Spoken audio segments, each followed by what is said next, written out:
আসসালামু আলাইকুম রহমতুল্লাহি ওয়াবারাকাতু ইন্নাল হামদুলিল্লাহ ওয়াসসালাতু ওয়াসসালামু আলা রাসূলিল্লাহ ওয়া বা'দ। প্রিয় দর্শক শ্রোতা, আশা করছি আল্লাহ সুবহানাহু ওয়া তাআলা আপনাদের সকলকে ভালো রেখেছেন। আলহামদুলিল্লাহ, আমরাও ভালো আছি। আপনাদেরকে আন্তরিক মোবারকবাদ জানিয়ে শুরু করছি আপনাদের প্রিয় চ্যানেল নেক্সাস টেলিভিশনের প্রতিদিনকার আয়োজন সরাসরি প্রশ্ন উত্তরমূলক অনুষ্ঠান শরীফ হজ গ্রুপ নিবেদিত ইসলামী জীবন বিধান অনুষ্ঠানের আজকের পর্বে আমি নিজাম বিন মুহিব। প্রিয় দর্শক, নিশ্চয়ই আপনারা জানেন যে আমরা প্রতিদিন একটি সমসাময়িক গুরুত্বপূর্ণ বিষয়ে যেই বিষয়গুলোতে আলোচনা করলে আমরা আসলে খুব সহজে নিজেদেরকে পরিবর্তন করতে পারি এবং এমন অনেক ভুল আমরা করে বসেছি আমাদের জীবনে, সেই ভুলগুলো থেকে নিজেদেরকে শুধরে নেবার খুব সহজভাবে কিছু গাইডলাইন আমরা এই অনুষ্ঠান থেকে পেয়ে থাকি। আর সেই বিষয়ে কথা বলবার জন্যেই আমরা প্রতিদিনই একজন বিদগ্ধ স্কলারকে আমন্ত্রণ জানিয়ে থাকি। চলুন শুরুতেই দেখে নেওয়া যাক আজকে কে আছেন আমার সঙ্গে। আজকে আমরা আমন্ত্রণ জানিয়েছি এবং আমাদের আমন্ত্রণের সাড়া দিয়ে নেক্সাস টেলিভিশনে এসেছেন বাংলাদেশের খ্যাতিমান স্কলার, জননন্দিত মিডিয়া ব্যক্তিত্ব, হাজারো আলেমের উস্তাজ, উত্তর বাড্ডা ইসলামিয়া কামিল মাদ্রাসার স্বনামধন্য প্রিন্সিপাল, আমাদের উস্তাজ ফদিলাতুল শেখ ডক্টর আনোয়ার হোসেন মোল্লা। আসসালামু আলাইকুম রহমতুল্লাহ। ওয়ালাইকুম আসসালাম রহমতুল্লাহ। উস্তাজ কেমন আছেন? জি আলহামদুলিল্লাহ, আল্লাহর মেহেরবানি, আল্লাহ অনেক ভালো রেখেছেন। আপনি অনেক ব্যস্ত, আমরা জানি। আপনাকে আমরা আসলে অনেক কষ্ট করে প্রায় সময় পাই, সব সময় যদিও আপনাকে পাওয়ার চেষ্টা করি, আপনি ব্যস্ততার কারণে সময় দিতে পারেন, একটু ব্যস্ত থাকতে হয়। জি, আজকে আপনি কষ্ট করে এসেছেন, আপনাকে নেক্সাস টেলিভিশনের পক্ষ থেকে ধন্যবাদ জানাচ্ছি। ধন্যবাদ আপনাকে। প্রিয় দর্শক, গুরুত্বপূর্ণ একটি বিষয়ে কথা বলবেন নিশ্চয়ই। আজকে আমরা কথা শুনবো ইসলামে সঞ্চয় করার বিধান। আমরা অনেকেই টাকা পয়সা সঞ্চয় করি, কেউ স্বামীর পকেট থেকে না বলে নিয়ে সঞ্চয় করি, কেউ মাটির ব্যাংকে সঞ্চয় করি, নানানভাবে আমরা সঞ্চয় করি। আবার অবৈধ পথে ইনকাম করে ব্যাংকে হাজার হাজার কোটি টাকা সঞ্চয় করি এবং বিদেশে বেগমপাড়াতেও আমরা ইনভেস্ট করি, সঞ্চয় করি। কত ধরনের সঞ্চয় আমাদের রয়েছে। ইসলাম আমাদেরকে কি আদৌ সঞ্চয় করতে নিষেধ করে? চলুন প্রিয় দর্শক, এই বিষয়ে আমরা জানবো। স্ক্রিনে প্রদর্শিত নম্বরে আমাদেরকে ফোনে প্রশ্ন করবেন এবং নেক্সাস টেলিভিশন ইসলামিক এই ফেসবুক পেজে কমেন্ট করবেন। শেখ, একদম শুরুতেই জানতে চাই, ইসলাম আমাদেরকে কি সঞ্চয় করতে বাধা দেয়? জি ধন্যবাদ। আলহামদুলিল্লাহ ওয়াসসালাতু ওয়াসসালামু আলা রাসূলিল্লাহ ওয়া আলা আলিহি ওয়া সাহবিহি আজমাইন, আম্মা বাদ। ইসলাম হলো অত্যন্ত ব্যালেন্সড একটা জীবন বিধানের নাম। মানুষের জীবনের যেখানে যেখানে প্রয়োজন রয়েছে, যা প্রয়োজন রয়েছে, সবগুলোই প্রপারলি অ্যাড্রেস করা হয়েছে ইসলামে। মানুষের জীবন পরিচালনার জন্য সম্পদের প্রয়োজন। এই সম্পদ উপার্জন, সম্পদ ব্যয়, সম্পদ সঞ্চয়, এমনকি এই সম্পদের রক্ষণাবেক্ষণ সহ সম্পদ দিয়ে এটাকে আরও প্রবৃদ্ধির দিকে নিয়ে যাওয়ার যে ধরনের বিধান থাকা দরকার, তার সবগুলোই ইসলামে রয়েছে। তবে ইসলাম কতগুলো সুনির্দিষ্ট নীতিমালা দিয়ে দিয়েছে। এর মধ্যে সর্বপ্রথম নীতিমালা সেটা হলো নিজের প্রয়োজনে হোক, নিজের খরচের জন্য হোক, পরিবারের খরচের জন্য হোক, আত্মীয় স্বজনকে দেওয়ার জন্য হোক, গরিব মিসকিনদের দেওয়ার জন্য হোক, সমাজের কোনো ভালো উন্নয়ন কাজে ব্যয় করার জন্য হোক, যে কোনোভাবেই যে কোনো খাতেই টাকা আমরা খরচ করি না কেন, অর্থ আমরা খরচ করি না কেন, সেই অর্থগুলো অবশ্যই উপার্জনের পন্থাটা বৈধ হতে হবে। Number one. জি, বৈধ পন্থায় সম্পদ উপার্জন করবে, এটা হলো এক নাম্বার কথা। দ্বিতীয় কথা হলো, এই বৈধ পন্থায় সম্পদ উপার্জন করার পরে আল্লাহ রাব্বুল আলামিন বলে দিয়েছে এই সম্পদগুলো ব্যয় করো। ওয়ামিম্মা রাযাকনাহুম ইউনফিকুন। আমি যে রিজিক তাদেরকে দেই, রিজিক যে দিয়েছি সেখান থেকে তারা ব্যয় করে, সেই ব্যয়টাও বৈধ পন্থায় হতে হবে। এখন তৃতীয় হলো, এই বৈধ পন্থায় এই ব্যয়গুলো স্থায়ী করার জন্যে, আরও পরবর্তীতেও যেন আরও ব্যয় করা যায়, পরবর্তীতেও যেন আরও গুরুত্বপূর্ণ কাজ আঞ্জাম দেওয়া যায়, সেই জন্যে সম্পদের উপার্জিত সমস্ত সম্পদ ব্যয় একসাথে করে না দিয়ে তার কিছু অংশ হাতে রেখে দেওয়া পরবর্তী সময়ের জন্যে, এটা ইসলাম বিধান করেছে। এক্ষেত্রে ইসলামের সুস্পষ্ট ঘোষণা হলো, লা তাজআল ইয়াদাকা মাগলুলাতান ইলা উনুকিক ওয়া লা তাবসুতহা কুল্লাল বাসত ফাতাকউদা মালুমান মাহসুরা। যে দুইটা স্ট্যান্ডার্ড, তুমি তোমার হাতকে সংকুচিত করতে করতে ঘাড়ের কাছে নিয়ে এসো না, অর্থাৎ এত কৃপণ হয়েও না যে তোমার হাত থেকে কোনো টাকা পয়সা বেরই হয় না, যা টাকা উপার্জন করতেছো সব তুমি খালি জমা করে রাখতেছ, এমনটাও করো না। আবার ওয়ালা তাবসুতহা কুল্লাল বাসত, আবার যা উপার্জন করেছো সবগুলো তুমি একেবারে নিঃশেষ করে দিও না, পুরোটা ঢেলে দিও না। তাহলে দুইটা পরিণতি হবে। প্রথম পরিণতি কী হয়? ফাতাকউদা মালুমান। প্রথমটা যদি করো, তুমি ব্যয় না করো, কার্পণ্য করো, সংকুচিত করে রাখো, তাহলে তুমি নিন্দিত হবে, মানুষ তোমার নিন্দা করবে। আর দ্বিতীয়টা যদি করো, যে সবটুকু একেবারে শেষ করে দিয়েছ, তোমার পরিবার পরিজনের জন্য কিছু রাখোনি, তোমার ছেলে মেয়েদের জন্য, সন্তান সন্ততির জন্য কিছু রাখোনি, তাহলে ফাতাক ওদা মাহসুরা, এক পর্যায়ে গিয়ে তুমি আফসোস করবে, আরে আমার তো অনেক অর্থ সম্পদ ছিল, এখন কিছুই তো থাকলো না। রাসূলুল্লাহ সাল্লাল্লাহু আলাইহি ওয়াসাল্লাম হাদিসে ইরশাদ করেছেন যে তুমি তোমার সন্তানকে দরিদ্র অবস্থায় রেখে যাওয়ার চেয়ে তাদেরকে সচ্ছল স্বাবলম্বী অবস্থায় রেখে যাওয়াটা তোমার জন্য অনেক বেশি উত্তম। আচ্ছা, অন্য মানুষের দিকে অনুকম্পা প্রত্যাশা করা এরকম যেন না হয়। দ্বিতীয় যেটা, সেটা হলো যে এই যে সম্পদ আল্লাহ রাস্তায় ব্যয় করার কথা বলেছে, সেখানে যাকাতের কথা বলা হয়েছে, সাদাকার কথা বলা হয়েছে, দান অনুদানের কথা বলা হয়েছে, ওসিয়ত করার কথা বলা হয়েছে। এখন আমি যদি সম্পদ যা উপার্জন করলাম প্রতিদিন তাই ব্যয় করে ফেলি, সঞ্চয় না করি, যাকাত তো ওয়াজিব হবে কখন? একটা নির্দিষ্ট পরিমাণ সম্পদ সঞ্চিত হওয়ার পরে, এবং সেই টাকাটা 1 বছর পর্যন্ত থাকতে, মানে 1 বছর পর্যন্ত যখন প্রলম্বিত হবে তার হাতে জিম্মায়, যখন 1 বছর পর্যন্ত হাউলানুল হাউল হবে, তখন সেটার উপরে যাকাত ফরজ হবে। ইসলামের 5টা মৌলিক পঞ্চস্তম্ভের একটা হলো যাকাত। এখন যদি কেউ, পৃথিবীর সবাই যদি সঞ্চয় করা বন্ধ করে দেয়, কারোরই যাকাত পরিমাণ সম্পদ না হয়, সব ব্যয় করে দিয়েছে, তাহলে ইসলামের এই স্তম্ভটা পরিপালিত হবে কি করে? এই জন্য ইসলাম সম্পদ সঞ্চয়ের ব্যাপারে নিরুৎসাহিত করেনি, আবার ওইটা বলেছে যে যারা সম্পদ সঞ্চয় করে, ওয়ালা ইউনফিকুনাহা ফি সাবিলিল্লাহ, আর সেই সম্পদ আল্লাহ যেই রাস্তায় ব্যয় করতে বলেছে সেই রাস্তায় ব্যয় করে না, তাদের জন্য কিয়ামতের দিন অনেকগুলো শাস্তির কথা বলা হয়েছে। যে এই সম্পদগুলোকে মেটাল রূপ দেওয়া হবে, ফাতুকুয়া বিহা জাহান্নাম, জাহান্নামের আগুনে সেগুলোকে পোড়ানো হবে, তারপর সেটাতে তাকে সেকা দেওয়া হবে। মান আতাহুল্লাহু মালান ফালাম ইউআদ্দি যাকাতাহু মুসিলা লাহু মালহু ইয়াউমাল কিয়ামা শুজাআন আকরা, লম্বা হাদিস। যে যাদের সম্পদ দেওয়া হয়েছে কিন্তু সেই সম্পদগুলো সে যাকাত আদায় করেনি, শুধু খালি সঞ্চয় করেছে, শুধু সঞ্চয় করে টাকা পয়সা মানে বিশাল পাহাড় করেছে, আপনি ভূমিকায় যেরকম বলেছেন বেগম পাড়া করেছে, হাজার হাজার কোটি টাকা বানিয়েছে, আত্মীয়ের হক আদায় করেনি, যাকাত দেয়নি এবং অন্যান্য প্রয়োজনীয় খাতে সে ব্যয় করেনি।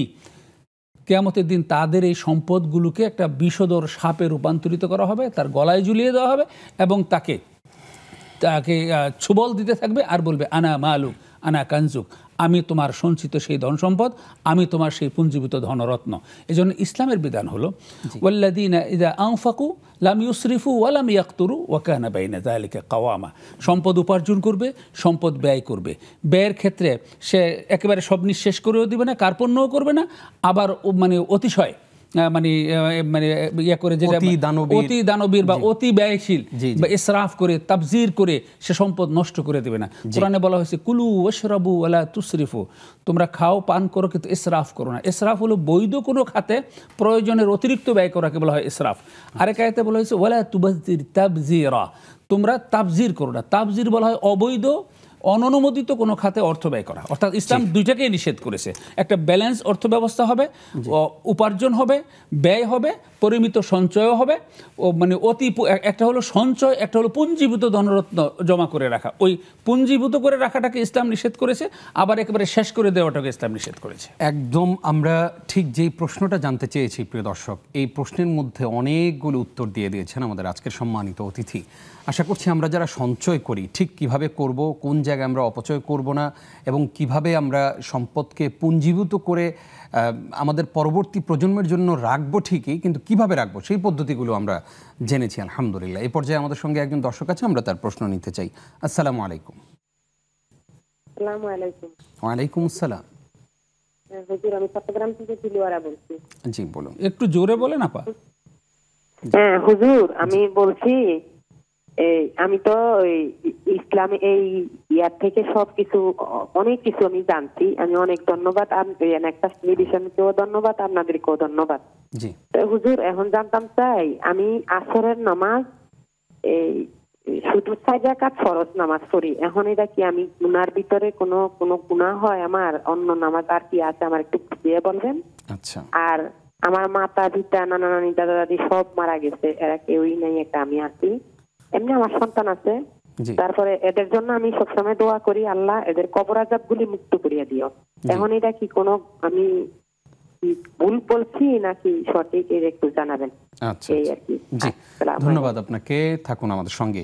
আরো একজন দর্শক আছেন আমাদের সঙ্গে। আসসালামু আলাইকুম। ওয়ালাইকুম আসসালাম ওয়া রাহমাতুল্লাহি ওয়া বারাকাতুহু। হুজুর, আমি জানতে চাচ্ছি নামাজে যদি ভুল হয়ে যায় তাহলে সুহু সিজদা জি শেষ বৈঠকে কিভাবে দিতে হবে, কোন সময় দিতে হবে? আচ্ছা আচ্ছা, জি। এটা একটা। আরেকটা হচ্ছে যে অজুতে মাথা মাসে আমি 2-3টা পদ্ধতি দেখেছি, জি। তার মধ্যে কোনটা অ্যাকচুয়ালি সঠিক কোনটা সেটা আমাকে একটু দেখাবেন। অজুতে মাথা মাসেও করা। জি জি জি, ধন্যবাদ আপনাকেও। জি, ওয়ালাইকুম আসসালাম, থাকুন আমাদের সঙ্গে। শেখ, আপনি অনুমতি দিলে আমরা প্রশ্ন উত্তরে চলি। আমাদেরকে একজন প্রশ্ন করেছেন যে তিনি আসরের শুধু ফরজ 4 রাকাত পড়েন, আর কি কোনো নামাজ আছে? এবং এই যে শুধু ফরজ পড়ছেন, ওনার কি কোনো গুনাহ হচ্ছে? না, যদি তিনি ফরজটা সহিশুদ্ধভাবে পড়তে পারেন এবং পড়ে থাকেন তাহলে তো গুনাহ হওয়ার প্রশ্নই আসে না। আর আসরের রাকাত নামাজ মূলত 4 রাকাতই, জোহরের নামাজ মূলত 4 রাকাতই, ফজরের নামাজ মূলত 2 রাকাতই। এগুলো হলো মূল নামাজ। এই নামাজের আগে পরে কিছু সুন্নত এবং নফল দেওয়া হয়েছে, এগুলোকে আরও ডেকোরেশন করার জন্য, মানে নামাজগুলো আরও ডেকোরেটেড হওয়ার জন্য, আরও সুন্দর হওয়ার জন্য। তো তিনি যে 4 রাকাত পড়ছেন, 4 রাকাত ফরজ, এটাই তার ফরজ আদায় হয়ে গেছে। এখন তিনি যদি আরও কিছু নফল অতিরিক্ত পড়তে পারতেন আগে, তাহলে হয়তো আরও কিছু সওয়াব পেতেন। অজু করার পরে যদি তাহিয়াতুল ওযু পড়তেন, আর যদি তিনি তো নিশ্চয় হয়তো বাসায় নামাজ পড়েন, এবং নামাজের আগে যদি আরও মানে 2 রাকাত রেওয়ায়েতে আসছে, 4 রাকাত রেওয়ায়েতে আসছে, তিনি যদি 2 রাকাত 4 রাকাত সুন্নত নামাজ পড়তে পারতেন তাহলে হয়তো ওইটার সওয়াবটা পেতেন। কিন্তু এটা না পড়ার কারণে তার ফরজ নামাজের কোনো ঘাটতি হয় নাই, এবং ফরজ নামাজের তার কোনো কমতিও হবে না, এবং ফরজ নামাজের সওয়াবও তার কম হবে না, এবং তার গুনাহগার হওয়ার তো প্রশ্নই আসে না। জি, তিনি সঠিকই করছেন। জি, আশা করছি আমাদের বোন তার প্রশ্নের জবাব পেয়েছেন। আরেকটি প্রশ্ন ছিল যে ওনার বাবা মা সহ ওনার আত্মীয় স্বজনের অনেকেই কবরবাসী হয়ে গেছেন, তো উনি ঠিক এইভাবে দোয়া করেন যে আল্লাহ তুমি তাদের কবরের আযাব মাফ করে দাও। আমার মনে হয় ওনার প্রশ্ন হচ্ছে যে কারো যদি কবরের আযাব হতে থাকে, আর আমি যে এই কথা এভাবে বললাম, এটা কি আমার কোনো আদবের খেলা বা বলার মধ্যে কোনো ভুল আছে? না না, বলার মধ্যে ভুল নেই। কবরের আযাব মাফ করে দাও, এই দোয়া তিনি করবেন। তবে আরেকটু আমরা মানে পরামর্শ দিব আরেকটু বাড়িয়ে করার জন্য। কবরের আযাব মাফ করে দেয় এবং কিয়ামতের দিন যেন তাদেরকে জাহান্নাম থেকে মুক্ত করে জান্নাতে দেওয়ার ব্যবস্থা করেন। কারণ আল্লাহ তাআলা সবচেয়ে মানে উত্তম দোয়া যেটা শিখিয়েছেন, রব্বানা আতিনা ফিদ দুনিয়া হাসানা ওয়া ফিল আখিরাতি হাসানা ওয়া কিনা আযাবান নার। দুনিয়াতে কল্যাণ দাও, আখিরাতে কল্যাণ দাও, এবং দোজখের আগুন থেকে আমাকে বাঁচাও এবং আমাকে রক্ষা করো। ফামান যুহজিহা আনিন নারি ওয়া উদখিলাল জান্নাতা ফাকাদ ফাজ। যাকে জাহান্নাম থেকে মুক্ত করা হয়েছে এবং জান্নাতে প্রবেশ করানো হয়েছে সেই হলো সফল। এই জন্য কবরের আযাবের মাপের পাশাপাশি যেন দোজখের আযাব থেকেও তাকে মাফ করা হয় এবং জান্নাতে দেওয়া হয়, বাড়ি মানে ওই অংশটুকুও যদি তিনি যুক্ত করে দোয়াটা করেন তাহলে দোয়াটা একটা কমপ্লিট, একটা পরিপূর্ণ দোয়া হবে। জি, আমরা একটি দোয়াও শিখে গেলাম প্রিয় দর্শক। রব্বানা আতিনা ফিদ দুনিয়া হাসানা ওয়া ফিল আখিরাতি হাসানা ওয়া কিনা আযাবান নার। ওস্তাদ আমাদেরকে শিখিয়ে দিলেন, এই দোয়াটা আমরা বেশি বেশি করব ইনশাআল্লাহ। এই মুহূর্তে আমাদের সঙ্গে আরো একজন দর্শক আছেন। আসসালামু আলাইকুম। কাঠি ফোন কাটে দেয় বোন, আমরা আপনাকে শুনতে পাচ্ছি, আপনি প্রশ্ন করুন। দর্শক নিশ্চয়ই আমাদেরকে শুনতে পাচ্ছেন। শুনতেছি, আমি কিছুক্ষণ আগে ফোন দিছিলাম, 2টা প্রশ্ন তন্মুখান। জি জি, বলুন বলুন, প্রশ্নগুলো বলুন। কিছুক্ষণ আগে বললাম যে আবার বলুন, আবার বলুন, আবার বলুন। জি জি জি, ছোট্ট নাতিন, 10.5 মাস বয়স, ওর আব্বা অথচ আমার শরীরে হাত উঠায়, আমার পেটে ছেলে না, কিন্তু ওই নাতিন আমার কাছে জোর হাত করে, কারণ কি? আরেকটা করি, আমরা আপনার প্রশ্নটি বুঝিনি, আরেকবার করবেন প্লিজ। বুঝেন নাই? জি না, জি। আমার ছোট নাতিন, আচ্ছা, হ্যাঁ, 10.5 মাস বয়স, আমার কাছে খালি জোর হাত করে, যে আমরা মাপ চাই না জোর হাত করে, ওরকম জোর হাত করে। আচ্ছা আচ্ছা। আমি তখন বলি যে বোন, তুমি তো আমার কাছে কোনো অপরাধ করো নাই, তুমি মাপ চাও, তোমার আব্বা সেই করতে অপরাধ করছে। জি। তারপরে যে বাথরুমে গোসল করার সময় নিয়ত করি, তারপরে কাপড় কাচার সময় বিসমিল্লাহ বলি, ওযু করার সময় বিসমিল্লাহ বলা যাবে। আরেকটা করি, আপনাকে ধন্যবাদ। আমাদের হাতে আরও কিছু প্রশ্ন আছে, আমরা সেগুলোর জবাব দেব। জি, প্রিয় দর্শক, আপনারা দেখছেন আপনাদের প্রিয় অনুষ্ঠান নেক্সাস টেলিভিশনের নিয়মিত আয়োজন শরীফ হজ গ্রুপ নিবেদিত ইসলামী জীবন বিধান অনুষ্ঠানের এই পর্যায়ে ছোট্ট একটি বিরতির সময় হলো। আশা করছি আমাদের সঙ্গেই থাকবেন।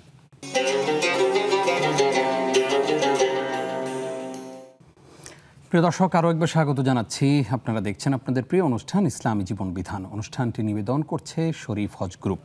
আজকে আমরা ইসলামের সঞ্চয়ের বিধান নিয়ে আলোচনা শুনছিলাম শুরুতে, এরপরে আপনাদের প্রশ্নগুলোর জবাব দিচ্ছিলাম। স্ক্রিনে প্রদর্শিত নম্বরে আমাদেরকে ফোন করুন। নেক্সাস টেলিভিশন ইসলামিক এই ফেসবুক পেজে কমেন্টেও প্রশ্ন জানান। শেখ, আপনাকে আরও একবার স্বাগত জানাচ্ছি। আমাদেরকে একজন প্রশ্ন করেছেন যে নামাজে যদি ভুল হয়ে যায় তাহলে সাহু সিজদার আসলে সিস্টেমটা কি, কিভাবে দিব আমি? জি ধন্যবাদ।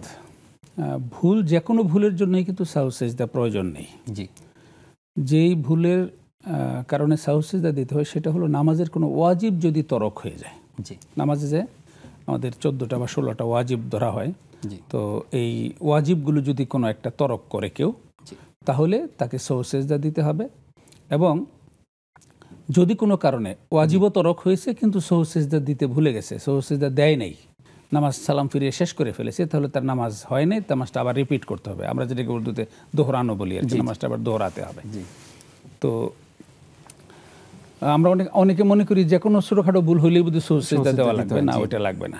নামাজ যদি মানে বাড়িয়ে কিছু করা হয় যেটা ওয়াজিব লঙ্ঘিত হয়েছে, অথবা নামাজের কোনো জিনিস কম করা হয় যেটা ওতে ওয়াজিব ছুটে গেছে, আচ্ছা, একটা আমল ওয়াজিব ছিল সে আমলটা করে নাই, জি, এরকম। এখন একজন আশহাদু আল্লা ইলাহা ইল্লাল্লাহ বলার সময় আঙ্গুল উঠায়, এখন উনি হঠাৎ করে মনে হয়েছে আমি তো অমুক নামাজের সময় আঙ্গুল উঠাইতে পারি না, তাহলে কি আমার সাহু সিজদা লাগবে কিনা? এই জাতীয় ব্যাপারে সাহু সিজদা লাগবে না। তাসবিহ পড়ার কথা ছিল সিজদাতে গিয়ে, কিন্তু তাসবিহ পড়তে ভুলে গেছে, নামাজ থেকে দাঁড়ায় গেছে তাসবিহ না পড়েই, এগুলো ওয়াজিব লঙ্ঘন হয় না। আচ্ছা, তো এই জন্যে এগুলোর জন্য সাহু সিজদা লাগবে না। আর যদি কোনো ফরজ তরক হয় তাহলে সাহু সিজদা দিলেও এটা রিকভারি হবে না, নামাজটা আবার পুনরায় পড়তে হবে। এখন সাহু সিজদা দিব কিভাবে? সাহু সিজদা দেওয়ার দুইটা পদ্ধতি প্রচলিত রয়েছে।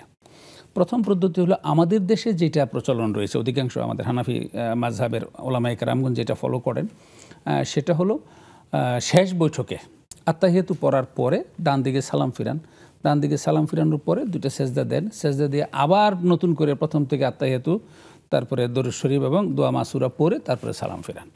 এটা একটা পদ্ধতি। আরেকটা পদ্ধতি হলো যে শেষ বৈঠকে গিয়ে সবটুকু পড়ে ফেলবেন, তিনি আত্তাহিয়াতু পড়বেন, তারপরে দরুদ পড়বেন, দোয়া মাসুরা পড়বেন, পড়ার পরে সালাম ফিরানোর ঠিক আগ মুহূর্তে দুইটা সেজদা দিয়ে তারপরে সালাম ফিরাবেন। এই দুইটাই সুন্নাহ দ্বারা সমর্থিত, দুইটার পক্ষেই রয়েছে, দলিল রয়েছে। তবে দ্বিতীয়টা ওলামায়ে কেরামগণ অপেক্ষাকৃত মজবুত বলেছেন, দ্বিতীয়টা অপেক্ষাকৃত প্রথমটার চেয়ে বেশি মজবুত বলেছেন। এই জন্য আরব বিশ্বের ওলামায়ে কেরামগণ দ্বিতীয়টা ফলো করেন, অর্থাৎ সবটুকু পড়ে সালাম ফিরানোর আগ মুহূর্তে সাহু সিজদা দিয়ে তারপরে সালাম ফিরান। তো আমাদের যে ভাই ফোন করেছেন তিনি দুইটার যে কোনো একটাই ফলো করতে পারেন ইনশাআল্লাহ। ইনশাআল্লাহ আশা করছি প্রিয় দর্শক আপনার এই গুরুত্বপূর্ণ প্রশ্নটির মাধ্যমে আমরা আমাদের অনেক দর্শক এই ভুলটা করেন এবং মনে করেন যে ছোটোখাটো কোনো ভুল হলেই বুঝি সাহু সিজদা দিতে হয়। ওস্তাজ বললেন যে ছোটোখাটো ভুলের ব্যাপারে নয়, বরং ওয়াজিব ছুটে গেলে। ইনশাআল্লাহ আমরা এই দুই পদ্ধতির এক পদ্ধতি অবলম্বন করে আমরা সাহু সিজদা দিব। শেখ আমাদেরকে একজন প্রশ্ন করেছেন, অজুতে আসলে মাথা মাসেহ কিভাবে করবেন? এই প্রশ্নের জবাব আমরা জানবো, একটা ফোন নিয়ে আসি। আসসালামু আলাইকুম। ওয়ালাইকুম আসসালাম। আসসালামু আলাইকুম। আমি সুশীতা বেগম বলছিলাম বাড্ডা থেকে। জি বলুন প্লিজ। আমার একটা প্রশ্ন ভাইয়া, আমি আপনাদের এই অনুষ্ঠানে 1 ঘন্টা দেখি, দরুদ ইব্রাহিম গুলো জিকির করি, তাহলে এগুলো কি আমার হচ্ছে না গুনাহ হবে? বিরতিতে জিকির করেন? জি, এই যে আপনাদের যে অনুষ্ঠানটা দেখি আমি জিকির করি। জি জি, আমার একটাই প্রশ্ন ভাইয়া, না আমার হবে এগুলো না গুনাহ হবে? আসসালামু আলাইকুম। ওয়ালাইকুম আসসালাম। শেখ, অজুতে কিভাবে আমরা মাথা মাসেহ করব? মাথা মাসেহ করার ব্যাপারে কোরআনে যেটা বলা হয়েছে, ওয়ামসাহু বিরুউসিকুম, তোমরা তোমাদের মাথা মাসেহ করো, যার যেভাবে সুবিধা হয় সে সেভাবেই মাসেহ করবে।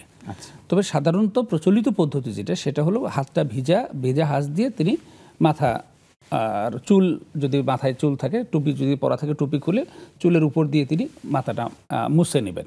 মাসেহ করা মানে হলো মুসা, জি জি, হাত দিয়ে মুসাকে বলা হয় মাসেহ করা। তো এখন কতটুকু পর্যন্ত মাথা মাসেহ করতে হবে? তো এই ব্যাপারে ওলামায়ে কেরামগণ বলেছেন যে সর্বনিম্ন হলো যে 1/4, অর্থাৎ মাথার 1/4 যদি মাসেহ করা হয় তাহলে তার মাসেহ করার যে হক এটা আদায় হয়ে যাবে। কোনো ওলামায়ে কেরাম বলেছেন কোনোভাবে খালি মাথা স্পর্শ করলেই মাসেহ করার হক আদায় হয়ে যাবে। তো এই জন্য মানে আসহাবুল ফুকাহা, তো ওনারা বলেছেন যে মাথার অন্তত 1/4 যেন কমপক্ষে হাতে মাসেহ করা হয়। তো এই জন্য ওলামায়ে কেরাম বলেছেন 2 হাত, মানে ভিজা 2 হাত দিয়ে মাথার এইভাবে করে পিছন দিকে নিয়ে শেষ করে দেবেন। তো এই ক্ষেত্রে আবার একটা বাড়তি ফতোয়া দেয়া হয় যে মাথা মাসেহ করার কথা বলা হয়েছে, ঘাড় মাসেহ করার কথা বলা হয়নি। তো অনেকে যদি ঘাড় মাসেহ করে ফেলে ভুলে অথবা ইচ্ছাকৃতই, তাহলে বলছে এটা বেদাত হবে। জি হ্যাঁ, এখানে বিষয়টা খেয়াল রাখতে হবে, ঘাড় মাসেহ করা বেদাত নয়। গার মাসে করতে হবে, মাসের যে মানে হুকুম ফরজ, মানে নামাজের যে ওযুর জন্য যে 4টা ফরজ, সেই 4টা ফরজের একটা ফরজ হলো মাথা মাসে করা। সেই মাথা মাসে করার মধ্যে গার সহ মাসে করতে হবে এমনটা যদি কেউ মনে করে তাহলে সেটা বেদাত হবে, কারণ সুন্নাহ দ্বারা এটা প্রমাণিত নয়। কিন্তু অজু করার সময় যদি কেউ মাথার মানে ওইটা মনে না করে, তার একটু গরম লাগতেছে, ঘাড়ের মধ্যে একটু ধুলাবালি লাগতেছে, লেগে আছে, তো সেইটা পরিষ্কার করার জন্য, কিংবা একটু গরম লাগতেছে ঠান্ডা লাগানোর জন্য, একটু ফ্রেশ হওয়ার জন্য তিনি মাসে যদি করেন, তিনি পুরো ঘাড় যদি মাসে করেন, তাতেও কোনো গুনাহ হবে না, এতে অজুরও কোনো ক্ষতি হবে না। কিন্তু মাথা মাসে করতে হলে বা গার সহ মাসে করতে হবে এমনটা মনে করাটা উচিত হবে না, কারণ এখানে কোরআনে মাথা মাসে করার কথা বলা হয়েছে, ঘাড় মাসে করার কথা বলা হয়নি।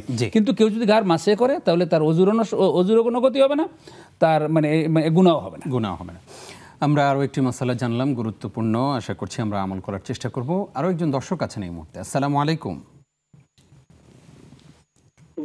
আসসালামু আলাইকুম। ওয়ালাইকুম আসসালাম। আমি মাসুম, কুমিল্লা ধর্মপুর থেকে। জি জি বলুন।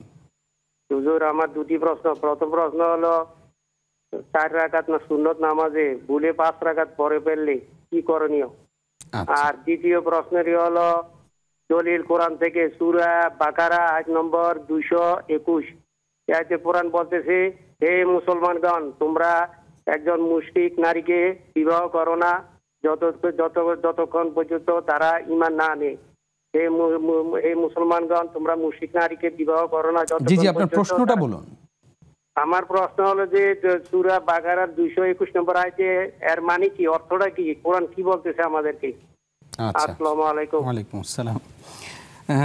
জি, আমরা আপনার প্রশ্ন সহ আমাদের আরও অনেক দর্শকের প্রশ্ন আছে, সেই প্রশ্নগুলোর জবাব জানবো ইনশাআল্লাহ ছোট্ট একটি বিরতির পর। প্রিয় দর্শক, আপনারা দেখছেন আপনাদের প্রিয় অনুষ্ঠান নেক্সাস টেলিভিশনের নিয়মিত আয়োজন ইসলামী জীবন বিধান। অনুষ্ঠানের এই পর্যায়ে আরও একটি বিরতি নিচ্ছি, কিছুক্ষণ পর ফিরছি।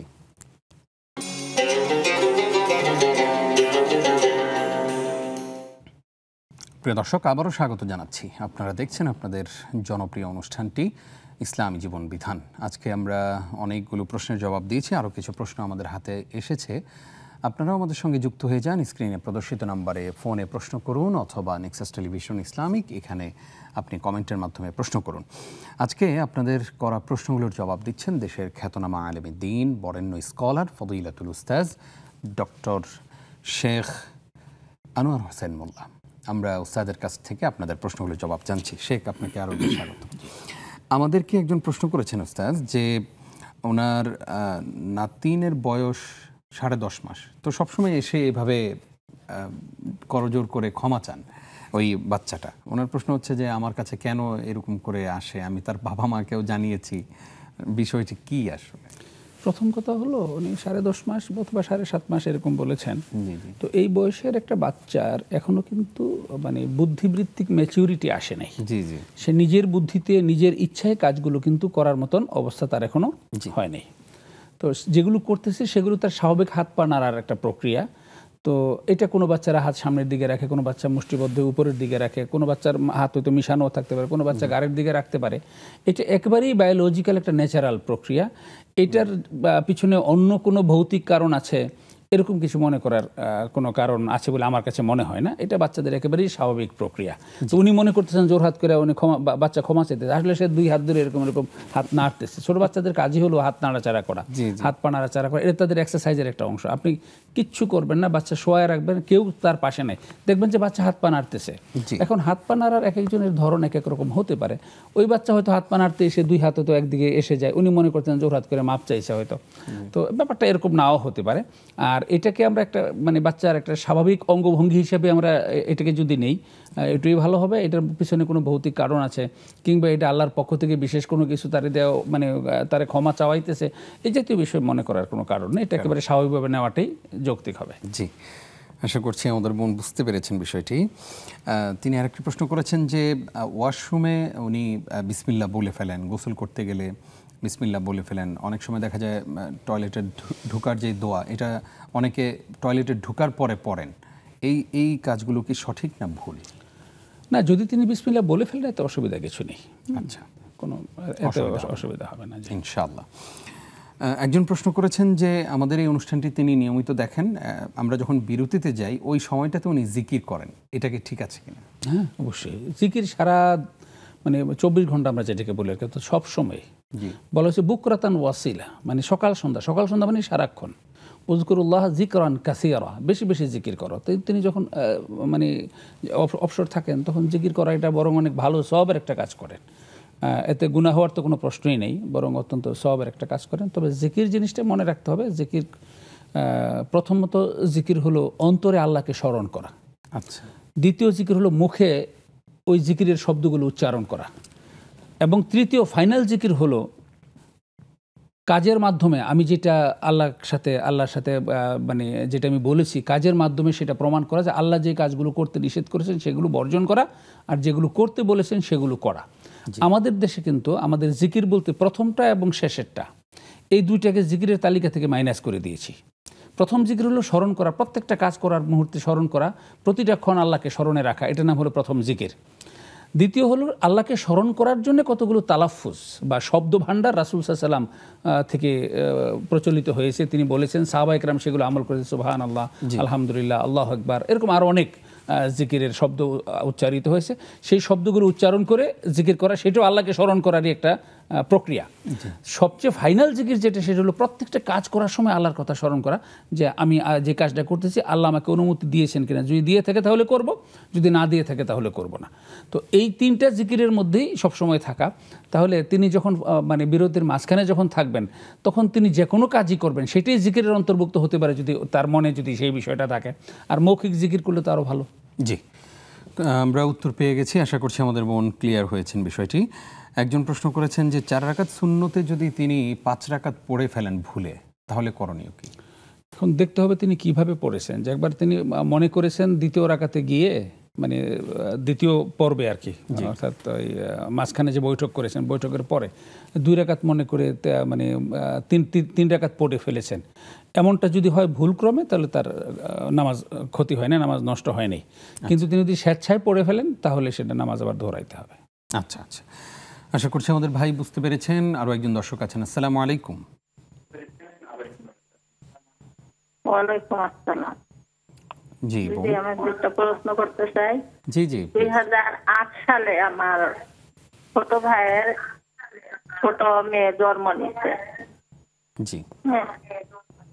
হ্যাঁ, 8 সালের ফেব্রুয়ারি মাসের 1 তারিখ। আপনার টেলিভিশনের ভলিউম কমিয়ে তারপর প্রশ্ন করুন, একদম সাউন্ডটা কমিয়ে ফেলুন। জি। আপনার 2008 সালের ফেব্রুয়ারি মাসের 1 তারিখে ভাইয়ের মেয়ে জন্ম নিচ্ছে, আর মার্চ মাসের 11 তারিখে আমার বাবা মারা গেছে, মানে ওই মেয়ের দাদা আর কি। জি। আর এই 24 সালে আসছে আপনার সেপ্টেম্বরের 17 তারিখে আমার মা, মানে ওই মেয়ের দাদি মারা গেছে। আচ্ছা। আর অক্টোবরের 1 তারিখে আবার ওই মেয়েও মারা গেছে। আমি জানতে চাচ্ছি যে দাদা দাদির দুনিয়ায় আসা যাওয়ার ভিতরে এই মেয়েটার কি সূত্র আছে যে দাদা চলে গেল, মেয়েটা দুনিয়ায় আসলো, আবার দাদি চলে গেল, আর মেয়েটাও দুনিয়ার থেকে চলে গেল। আমার মা দাদি হিসাবে অনেক ভালোবাসতো মেয়েটাকে। জি জি জি, আমরা কারণ বুঝতে দাদা পেরেছি। জন্মের পরে দাদা দুনিয়ার থেকে চলে গেছে, জন্য দাদা দাদি দুইজনের আদরটা দিত। হ্যাঁ, আমরা আপনার প্রশ্ন বুঝতে পেরেছি। আমাদের ওস্তাদও আপনার প্রশ্ন শুনেছেন। ইনশাআল্লাহ আমরা এক্ষুনি আপনার প্রশ্নের জবাব দিচ্ছি, আপনি থাকুন আমাদের সঙ্গে। শেখ, আমরা এই প্রশ্নের জবাবটি জানি। জি, প্রথমত আমাদের বোনের আবেগের সাথে আমরা সহমর্মিতা প্রকাশ করছি। তিনি তার ভাইয়ের মেয়ে সম্ভবত যে মারা গেছেন, তো ভাইয়ের মেয়ে মারা যাওয়াতে তিনি শকড হয়েছেন। এটা শকড হওয়ারই কথা, অপরিণত বয়সে। যদিও বয়সের কোনো পরিণতি আর অপরিণতি নাই, মানে পৃথিবীতে আসার জন্য একটা সিরিয়াল মেনটেন করা হয়, কিন্তু যাওয়ার জন্য কোনো সিরিয়াল নেই। যে কোনো সময়ই ইজা জা আজালুহুম লা ইস্তাখিরুনা সাআতান ওয়া লা ইস্তাকদিমুন, যদি সময় এসে যায় এতটুকু আগানো হবে না, এতটুকু পিছানো হবে না। তো তারপরেও যখন কম বয়সে মারা যায়, হ্যাঁ, তারপরে মানে সাবালিকা হয়ে বা জীবনের স্বাভাবিক মৃত্যু যেটাকে আমরা বলি, ওরকম না হয়ে দুর্ঘটনাজনিত কোনো মৃত্যু, হঠাৎ আকস্মিক কোনো মৃত্যু, এই মৃত্যুগুলো মানুষকে বেশি কষ্ট দেয় আর কি। তো আপা এবং তার পরিবারকে নিশ্চয়ই এই মেয়েটার মৃত্যু অনেক কষ্ট দিয়েছে। তো এটা আমরা তাদের সব মানে ব্যথার সাথে আমরাও সমব্যথী। তাদেরকে আমরা সমবেদনা জ্ঞাপন করছি। তাদের সন্তপ্ত পরিবারের প্রতি আমরা গভীর শ্রদ্ধা এবং সমবেদনা আমরা জানাচ্ছি। তবে তিনি যেটা জানতে চেয়েছেন যে এই মেয়ের জন্ম এবং মৃত্যুর সাথে দাদা দাদির জন্ম এবং মৃত্যুর কোনো সম্পর্ক আছে কিনা। না, পৃথিবীর প্রত্যেকটা মানুষ ইন্ডিভিজুয়ালি জন্মগ্রহণ করে, ইন্ডিভিজুয়ালি তার মৃত্যু হয়। আল্লাহ তাআলা লিখে রাখেন কে কখন মারা যাবে, কে কখন জন্মগ্রহণ করবে, এগুলো আল্লাহর নির্ধারিত ফর্ম অনুযায়ী সেটা হয়। এখন দাদা দাদি এমনও তো হতে পারতো দাদা যেদিন মারা গেছে মানে সেদিন তার জন্ম হয়েছে, দাদি যেদিন মারা গেছে সেদিন সেও মারা গেছে।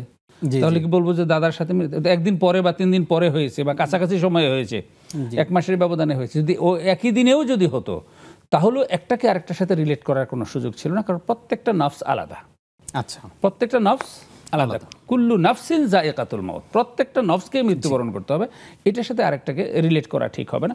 তবে এখানে যেহেতু দাদার মৃত্যুর পরপর নাতনির জন্ম হয়েছে, আবার দাদির মৃত্যুর পরপর নাতনিরও মৃত্যু হয়েছে, এটা পরিবারে হয়তো এটা একটা বাড়তি শোক এনে দিয়েছে। এই শোকটা আমরা দোয়া করি যেন কাটিয়ে উঠতে পারে। কিন্তু দাদা দাদি মারা যাওয়ার কারণে বা দাদি মারা যাওয়ার কারণে নাতনিও মারা গেছে এমনটা মনে করা এটা শরিয়া সম্মত কোনো সিদ্ধান্ত না। জি, আশা করছি আমাদের বোন যেই বিষয়টি জানতে চেয়েছেন তিনি সেটি জানতে পেরেছেন। আসলে শেখ যেটা বললেন যে কারোর সাথে কারো জন্মের এবং মৃত্যুর কোনো মিল নেই এবং এই মিল খোঁজাটাই আমাদের জন্য ভুল। আল্লাহ তাআলা আমাদেরকে বুঝবার তৌফিক দান করুক, আমিন। প্রিয় দর্শক, আপনারা দেখছেন আপনাদের প্রিয় অনুষ্ঠান নেক্সাস টেলিভিশনের নিয়মিত আয়োজন ইসলামী জীবন বিধান। অনুষ্ঠানের এই পর্যায়ে আবারও বিরতি নিচ্ছি, আশা করছি সঙ্গেই থাকবেন।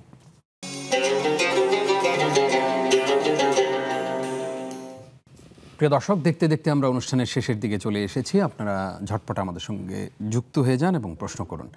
আজকে আমরা ইসলামের সঞ্চয়ের বিধান নিয়ে কথা বলেছিলাম, শুরুতেই কথা শুনেছি এবং এই মুহূর্তে আপনাদের প্রশ্নগুলোর জবাব দিচ্ছি। অল্প কিছুক্ষণ রয়েছি আমরা, আশা করছি আপনারা যুক্ত হয়ে যাবেন। উস্তাজ, আপনাকে আরও একবার স্বাগত জানাচ্ছি। আমাদের সঙ্গে ফেসবুকে অনেকেই যুক্ত হয়েছেন। মহিনা সুলতানা তিনি প্রশ্ন করেছেন, সিজদার সময় মহিলারা কিভাবে পা রাখবে? জি, সিজদার সময় সকলেই, পুরুষ এবং মহিলা সবাই পা রাখবে, পা খাড়া করে রাখবে, সম্ভব হলে 2 পা মিশিয়ে রাখবে এবং যতটুকু সম্ভব আঙ্গুলগুলো কেবলার দিকে বাঁকা করে রাখবে। সিম্পল এটা। যদিও কেউ কেউ বলেন যে মানে পা মাটিতে শোয়া, ডান দিকে দিয়ে পা মাটিতে শোয়া, তারপর নিতম্বটা মাটির মধ্যে রেখে তারপরে সেজদা দিতে হবে, এই বিষয়টা ইয়াতে হাদিস দ্বারা প্রমাণিত নয়। জি, আমরা একদম সংক্ষেপে প্রশ্নের উত্তরটা জেনে নিলাম। নয়ন ফেরদৌসি তিনি প্রশ্ন করেছেন যে সব কিছুর মাপ আছে কিন্তু নামাজের মাপ নেই, হাদিসটি কি সহিহ? হাদিসটি এইভাবে আসে নাই, এইভাবে কোনো হাদিস আমার নজরে এখনো পড়ে নাই আর কি। বরং হাদিসের ব্যাপারে যেটা হয়েছে যে আউয়ালু মা ইউহাসাবু ইয়াউমাল কিয়ামাতে আস-সালাত, নামাজ যে মানে কিয়ামতের দিন বিভিন্ন আমলের তো হিসাব নেওয়া হবে, সর্বপ্রথম হিসাব নেওয়া হবে সালাতের। আর মাফ আল্লাহ তাআলা 2টা বিষয় শুধু এক্সক্লুড করেছেন মাপের মধ্য থেকে। একটা হলো শিরক, ইন্নাল্লাহা লা ইয়াগফিরু আন ইউশরাকা বিহি ওয়া ইয়াগফিরু মা দুনা যালিকা লিমান ইয়াশা। শিরক ছাড়া যা আছে সব মাফ করে দেবেন, সুবহানাল্লাহ, এটা আল্লাহর কথা। তো সেখানে সালাত মাফ করতে পারেন, রোজা রাখেন রোজা মাফ করতে পারেন, হজ করেন নাই হজ মাফ করতে পারেন, সেটা আল্লাহর ইচ্ছা। কিন্তু মাফটা করবেনই এই নিশ্চয়তা কেউ দিতে পারবে না। যদি আল্লাহ ইচ্ছা করেন, যদি আল্লাহ মনে করেন যে মাফ করে দেব, তাহলে তিনি মাফ করে দিতে পারেন। এই অপশনটা আল্লাহ তাআলা খোলা রেখেছেন, কিন্তু শিরকের গুনাহ আল্লাহ মাফ করবেন না বলেছেন। আরেকটা হলো যে যদি কোনো বান্দা অন্যের হক নষ্ট করে থাকে, তাহলে অন্যের হক ওই সংশ্লিষ্ট ব্যক্তি যতক্ষণ পর্যন্ত মাফ না করবে ততক্ষণ পর্যন্ত সেই ব্যক্তির মানে ওই হকদারের মানে যে পাওনার যে হক যে গুনাহ হয়েছে সেটা আল্লাহ মাফ করবেন না। জি জি, মানে এই ব্যাপারে একটা শক্ত হাদিস আছে আমাদের আজকের বিষয়ের সাথে রিলেটেডই, আমি সংক্ষেপে এটা একটু বলে দিই। রাসূল সাল্লাল্লাহু আলাইহি ওয়াসাল্লাম জিজ্ঞেস করলেন, আতাদরুনা মানিল মুফলিস, তোমরা কি জানো নিঃস্ব ব্যক্তিকে? তো রাসূল সাল্লাল্লাহু আলাইহি ওয়াসাল্লামের প্রশ্নে সাধারণত সাহাবায়েরা উত্তর দিতেন কি আল্লাহু ওয়া রাসূলুহু আ'লাম, আল্লাহ এবং আল্লাহ রাসূল ভালো জানেন। তো কেউ কেউ এটা বললেন, আবার কেউ কেউ বললেন মান লা দিনার লাহু ওয়া লা দিরহাম, যার কোনো টাকা পয়সা নাই সেই হলো মুফলিস। লম্বা হাদিস, আমি সংক্ষেপে বাংলা সামারিটা বলছি।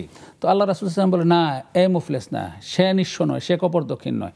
কপরদক্ষিণ নিঃস্ব ব্যক্তি হলো সে যে ব্যক্তি কিয়ামতের দিন উঠবে, তার অনেক সালাত থাকবে, তার অনেক মানে সিয়াম থাকবে, জাকাত থাকবে, নফল ইবাদত থাকবে, প্রচুর ইবাদত নিয়ে আসবে যে তার জান্নাতে যাওয়ার মতো অবস্থা তার তৈরি হবে। এমন অবস্থায় দুনিয়াতে যাদের হক মেরেছিল, তো এই পাওনাদাররা এসে হাজির হবে যে আমার তো সে হক মেরেছিল, আমি তার ফুফু ছিলাম, আমার সম্পত্তি মেরে দিয়েছে, আমি তার ব্যবসায়িক পার্টনার ছিলাম, আমাকে সে মানে ল্যাং মেরে আমার টাকা সে নিয়ে গিয়েছে, আমাকে সে ঠকিয়েছিল, আমার সাথে সে প্রতারণা করেছিল, সে আমাকে মানে মিথ্যা অপবাদ দিয়ে আমার সম্মানহানি করেছিল, সে আমার বস ছিল, আমার প্রমোশন আটকে রেখেছিল, সে আমার ইন্টারভিউ বোর্ডের প্রধান ছিল, সে আমাকে চাকরি না দিয়ে আরেকজনকে চাকরি দিয়েছে। অর্থাৎ এরকম আমি ইন্টারভিউতে ভালো করা সত্ত্বেও, আমি ফার্স্ট হওয়া সত্ত্বেও সে অর্থের বিনিময়ে অথবা তার স্বজনপ্রীতি অথবা তার দলপ্রীতি অন্য কোনো কারণে আমাকে না দিয়ে সে এইভাবে করেছে, আমি হক নষ্ট হয়েছি। প্রত্যক্ষ এবং পরোক্ষ যত ধরনের হক মেরেছে এই হক দ্বারা গিয়ে হাজির হবে। তখন আল্লাহ বলেন তাদের হক তুমি দিয়ে দাও।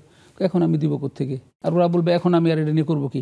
তখন আল্লাহ তাআলা ওই সংশ্লিষ্ট ফেরেশতাকে, যিনি এটা অপারেট করবেন, সেই ফেরেশতাকে বলবেন যে ঠিক আছে, এই পাওনাদারদের যে পাওনা ছিল এই পাওনাগুলোর এগেনস্টে এটাকে ইভ্যালুয়েট করো, সওয়াবে ইভ্যালুয়েট করো, ইভ্যালুয়েট করে দেখো কি পরিমাণ হয়, তার আমলনামা থেকে ওদের আমলনামায় ট্রান্সফার করে দাও। তাদের মানে তার আমলনামা থেকে সওয়াবগুলো ওদের আমলনামায় ট্রান্সফার হতে থাকবে। এক পর্যায়ে গিয়ে অপারেটর থেমে যাবে, স্যার আল্লাহ ইয়া রাব্বুল আলামিন, তার আমল তো শেষ হয়ে গেছে, আর তো নাই, এখন কী করা? তখন বলবেন যে ওদের যে পাপগুলো ছিল সেই পাপগুলো ইভ্যালুয়েট করো, ইভ্যালুয়েট করে ওদের পাপগুলো তার অ্যাকাউন্টে দাও। তারপর আবার ওদের পাপগুলো তার অ্যাকাউন্টে দেওয়া যাবে। এক পর্যায়ে তাদেরও পাপ শেষ হয়ে গেছে, এখন কি করব?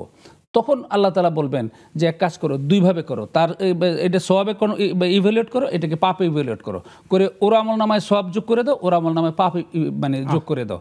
এইভাবে করে এত সওয়াবের ভান্ডার নেওয়া সত্ত্বেও দেখা যাবে কিয়ামতের দিন অন্যদের সমস্ত গুনাহ এবং বাড়তি গুনাহ নিয়ে তারপরে সে কি ফাতুল কাফিন নার, সে জাহান্নামে তাকে নিক্ষেপ করা হবে। হা হুয়াল মুফলেস, এই লোকটা হলো সবচেয়ে কপরদক্ষিণ নিঃস্ব। এই জন্যে কোনো বান্দার হক যদি কেউ নষ্ট করে থাকে, আমাদের এখন অনেকেই মানুষের হক মাইরা টাকা সঞ্চয় করতেছে, হাজার হাজার কোটি টাকা বানাচ্ছে, বেগমপাড়া বানাচ্ছে, তাদের অবশ্যই সতর্ক হওয়া উচিত যে কিয়ামতের দিন কিন্তু সমস্ত কিছু দিয়ে জাহান্নামে খালি হাতে নিঃস্ব হয়ে জাহান্নামে যেতে হবে। জি, আমরা খুব গুরুত্বপূর্ণ বিষয় আমরা জানলাম। আসলেই আমাদের সতর্ক হওয়া উচিত। অনেক সময় হয়েছে, অনেক গুনাহ হয়েছে আমাদের, আর কত। আসুন আমরা ফিরে আসি। উস্তাজ, আমাদেরকে রাশেদ কবির নামে একজন প্রশ্ন করেছেন। তার প্রশ্নটি অনেক লম্বা, আমি সংক্ষেপে বলছি। তিনি একজন ফ্রিল্যান্সার এবং আইটি স্পেশালিস্ট। উনি মায়ের পছন্দে বিয়ে করেছেন। ওনার প্রত্যাশা ছিল একরকম, মা অন্য এক রকমের মেয়েকে বিয়ে দিয়েছেন। এখন ওই মেয়ের সাথে তার অ্যাডজাস্ট হচ্ছে না এবং মেয়েকে কোনো পরিবর্তনের কথা বলে মেয়ে কান্নাকাটি করে। এই মুহূর্তে আসলে ওনার করণীয় কি? উনি মানসিকভাবে ভেঙে পড়েছেন। না, এটা তো আসলে খুবই দুর্ভাগ্যজনক। প্রথমত উনি মারাত্মক একটা ভুল করেছেন যে শুধু মায়ের পছন্দে বিয়ে করাটা এটা ইসলামী শরিয়া অনুমোদন দেয় না। জি জি, ইসলামী শরিয়া অবশ্যই যিনি বিয়ে করবেন পাত্রী পছন্দের দায়িত্বটা তার উপর দিয়েছে। জি, তো তিনি মানে নিজে পছন্দ না করে শুধু মায়ের পছন্দের উপর, উনি ফ্রিল্যান্সার, নিশ্চয়ই মনে হচ্ছে যে স্মার্ট হবেন, এই যুগের মানে আপডেটেড মানে ছেলে হওয়ার কথা। কিন্তু আপডেটেড ছেলে হয়তো তার অ্যাটিচিউডটা হলো একদম সো ব্যাকডেটেড। তিনি অবশ্যই মেয়ে দেখা উচিত ছিল, মেয়ের সাথে কথা বলা উচিত ছিল, মেয়ের রুচি তার রুচি, মেয়ের চিন্তাভাবনা তার চিন্তাভাবনা, মেয়ের কেরিয়ার ভাবনা তার কেরিয়ার ভাবনা, এই বিষয়গুলো মিলিয়ে যখন দুইটা ম্যাচেবল মনে হবে তখনই বিয়েটা করা উচিত ছিল। কুফু মিলানো দরকার ছিল, সেটা উনি করেন নাই। এইটা তিনি মারাত্মক একটা ভুল করেছেন। আর ভুল যিনি করেছেন খেসারত তাকেই দিতে হবে। দ্বিতীয় যেটা ছিল, তার সাথে উনি এখন অ্যাডজাস্ট করতে পারছেন না। করণীয় কি? প্রথম কথা হলো এক্ষেত্রে ফর্মুলা দুইটা। হয় স্ত্রীকে নিজের মতো বানিয়ে নিতে হবে, স্ত্রীকে নিজের পছন্দ মতো বানিয়ে নিতে হবে। এটা করার সামর্থ্য এবং ক্যাপাবিলিটি সবার থাকে না, যেমন ওনার নাই। উনি স্ত্রীকে সেভাবে কন্ট্রোল করতে পারতেছে না। শব্দটা দর্শক মনে রাখেন, হয় স্ত্রীকে নিজের মতো বানিয়ে নিতে হবে, আর না হলে স্ত্রীর সাথে মানিয়ে নিতে হবে। এখন উনি যেহেতু প্রথমটা পারতেছেন না, ওনার জন্য করণীয় হলো স্ত্রীর সাথে মানিয়ে নেওয়া, দ্বিতীয়টা। আর যে মা পছন্দ করছে আমার পছন্দ হয় না, ডিভোর্স দিয়ে দিব, এগুলো ইসলাম উৎসাহিত করে না। জি, আমরা উত্তর পেয়ে গেছি। আশা করছি কবির ভাই আপনি মানিয়ে নেবেন ইনশাআল্লাহ। আমাদেরকে অনেকেই প্রশ্ন করেছেন যে ফাহমিদা সুলতানা, তিনি জানতে চেয়েছেন যে অনেক মেয়েদেরকে আসর করা হয়, তো অনেক হুজুররা তাবিজ দিয়ে থাকেন, সেই তাবিজ গায়ে ঝুলানো বা পড়া, এটা কি ইসলাম অ্যালাউ করে? জি, এই যে আসরের যে ব্যাপারটা, এটা সঠিক। অনেক সময় বদ জিন থাকে, সেই বদ জিনের আসরে অনেক সময় মানুষের ক্ষতি হয়, বাচ্চাদের বিশেষ করে ক্ষতি হয়, অনেক সময় নারীদেরকে মানে আসর করে ক্ষতি হয়। আবার এই আসরের সুতা ধরে অনেকে করে কি, কিছু একটা মানে এক শ্রেণীর কবিরাজ আছে যারা কিছু হয়েছে, তার একটু মনস্তাত্ত্বিক সমস্যা হয়েছে, তার বুতের আসর হয়েছে, জিনের আসর হয়েছে, পয়সা খায়। এই জন্য সব মানে অ্যাবনর্মাল আচরণই যে আচরণ হয়ে আসর করেছে ব্যাপারটা কিন্তু এরকম নয়, এটা মনে রাখতে হবে যে সব অ্যাবনর্মাল আচরণের মানে পিছনে আসর ব্যাপারটা এরকম নয়। আবার আসর যে হয় এটাও সঠিক। এখন যদি কোনো আসর হয় তাহলে এই যে তাবিজ ঝুলিয়ে দেয়, তাবিজ মানে তাবিজ মানে হলো বিকল্প নির্ধারণ, অর্থাৎ আল্লাহর হাওয়ালার থেকে তাকে বিকল্প কোনো একটা হাওয়ালায় ছেড়ে দেওয়া। আল্লাহ রাসূল সাল্লাল্লাহু আলাইহি সাল্লাম হাদিসে বলেছেন, মানে আল্লাকা শাইইন উকিলা ইলাই, যে ব্যক্তি আল্লাহর পক্ষ থেকে মানে যে জিম্মা ছিল সেই জিম্মা থেকে তাওয়িজ করে অন্য কিছু ঝুলিয়ে দিয়েছে গলার মধ্যে, তাকে ওইটার উপরেই আল্লাহর জিম্মা থেকে তাকে ওইটার দিকে তাকে ডাইভার্ট করে দেওয়া হবে, ওই দিকে ন্যস্ত করে দেওয়া হবে। তো এই জন্য ওলামায়ে কেরামগণ বলেছেন যে এই ধরনের তাওয়িজ কিছু ঝুলিয়ে দেওয়া, সেটার মধ্যে বিভিন্ন পঞ্চধাতু দিয়ে বানায়, বিভিন্ন ধরনের অমুক জায়গা থেকে মাটি আনতে হয়, অমুক গাছের গোড়া আনতে হয়, এগুলো বিভিন্ন দিয়ে বিভিন্ন সাতঘাটের বালি আরও কী কী দিয়ে এগুলো করে গলার মধ্যে ঝুলিয়ে দেওয়া হয়। এই ব্যাপারগুলো শরিয়া অনুমোদন করে না এবং এটাকে অনেক এই ধরনের কাজের কোনোটা শিরকের পর্যায়ে চলে যাওয়ার ঝুঁকি থাকে। উলামায়ে কেরামগণ যেটাকে মানে উত্তম বলেছেন এবং যেটা সুন্নাহ আমল, সেটা হলো এই ধরনের আসর যদি হয় তাহলে কোরআনে কারীমের কিছু আয়াত আছে, সূরা আছে, তো এগুলো পড়ে তাকে ঝাড়ফুঁক করে, যেটা রুকিয়া বলা হয়, এইটা করবেন। যেমন সূরা ফাতিহা পড়ে আয়াতুশ শিফা, সূরা ফাতিহা হলো মানে সূরাতুশ শিফার আরেক নাম, সূরা ফাতিহা পড়ে তাকে ঝাড়ফুঁক করবেন। তারপর সূরা ইখলাস, কুল আউযু বিরাব্বিল ফালাক, কুল আউযু বিরাব্বিন নাস, এই আসর থেকে বাঁচার জন্য এই যে কুল আউযু বিল ফালাক এবং কুল আউযু বিন নাস খুবই উপযুক্ত মানে উত্তম একটা উপকারী মানে রেমেডি এটা। তারপরে আয়াতুল কুরসি, এগুলো পরে ঝাড়ফুঁক দিবেন, নিজেরা যদি পারেন তো নিজেরা করবেন, আর না হলে পার্শ্ববর্তী কোনো একজন আলেমের কাছে গিয়ে একটু ঝাড়ফুঁক করায় নিয়ে আসবেন। ইনশাআল্লাহ আশা করছি আমাদের দর্শকরা সবাই এই কাজটি করবেন। উস্তাদ, আমরা অনুষ্ঠান শেষ করব, আমরা শেষ সময়ে আছি। একদম ছোট্ট করে জানতে চাই যে আমরা দেখেছি যে অনেক সময় অন্যের সম্পদ মেরে অনেকে পুঞ্জীভূত করে সেই সম্পদ নিজে বড় লোক হয়েছেন, তো এখন তাদের ব্যাপারে আসলে ইসলামের বক্তব্যটা কি? একটু আগে আমি যে কথাটা বললাম যে এই যে পুঞ্জীভূত সম্পদ যেগুলো নিয়ে গিয়েছে, এগুলো সে একটাও তো দুনিয়াতে ভোগ করে যেতে পারবে না। আমাদের ভোগ করার সামর্থ্য কতটুকু? খলিকাল ইনসানু দাঈফা, আমরা খুব মানুষকে দুর্বল করে সৃষ্টি করা হয়েছে, তার ভোগ করার সামর্থ্য কিন্তু দুর্বল, এগুলো সে ভোগ করে যেতে পারবে না। প্রথম হলো এগুলো রেখে যাবে, অন্যরা খাবে, অন্যরা নষ্ট করবে। আর দ্বিতীয় হলো কিয়ামতের দিনে যে অন্যের হক নষ্ট করেছে, এই হকগুলোর দেওয়ার জন্য কিয়ামতের মুফলেস হয়ে জাহান্নামে যেতে হবে। আল্লাহ আমাদেরকে হেফাজত করুক। উস্তাদ কষ্ট করে আমাদেরকে সময় দিয়েছেন, অনেকগুলো প্রশ্নের জবাব জানলাম, সেজন্য আপনাকে আপনার প্রতি কৃতজ্ঞতা এবং ধন্যবাদ জানাচ্ছি। জি, আপনাকেও ধন্যবাদ, আমাদের দর্শকবৃন্দকেও ধন্যবাদ।